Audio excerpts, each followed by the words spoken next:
Hi అండి. నెల్లూరులో నరసింహకొండకైతే వచ్చేసాము. నెల్లూరు బస్ స్టాండ్ నుంచి ఇంచుమించుగా 15 కిలోమీటర్లు అయితే ఉంటుంది. ఈ టెంపుల్‌కి దగ్గరలో చాలా ఫేమస్ అయినటువంటి జొన్నవాడ టెంపుల్ కూడా ఉంది. ఈ టెంపుల్ హైట్ 350 ఫీట్ ఉంటుంది. ప్రతి సంవత్సరం మేలో ఇక్కడ బ్రహ్మోత్సవాలు జరుగుతాయి. అలాగే అప్పుడప్పుడు సంవత్సరం మొత్తాన స్వామివారి కళ్యాణ మహోత్సవం జరుగుతుంది.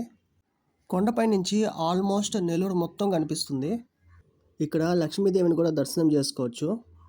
ఈ కొండపైకి నడిచొచ్చే వాళ్ళు కూడా ఉంటారంట. ఇంచుమించుగా 300 స్టెప్స్ ఉంటాయంట. మేలో జరిగే బ్రహ్మోత్సవాల్లో ప్రత్యేకమైన అభిషేకాలు, అలంకరణలు జరుగుతాయి.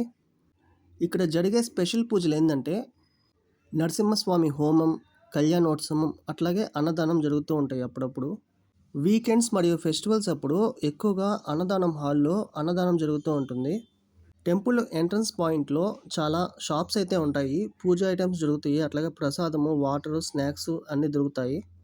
నెల్లూరు సిటీ నుంచి ఈజీగా క్యాబ్ అట్లాగే ఆటో అవైలబిలిటీ ఉంటుంది. ఆటోకి ఒక 300 తీసుకుంటారు. అప్ అండ్ డౌన్ ఒక 600 అయితే తీసుకుంటారు.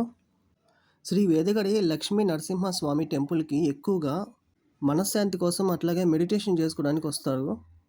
హిల్స్ పైన అట్మాస్ఫియర్ బాగుందని చెప్తారు. ఎర్లీ మార్నింగ్ వచ్చేవాళ్ళు ఇక్కడ ఎక్కువగా డిఫరెంట్ బర్డ్స్ అయితే కనిపిస్తాయని చెప్తారు.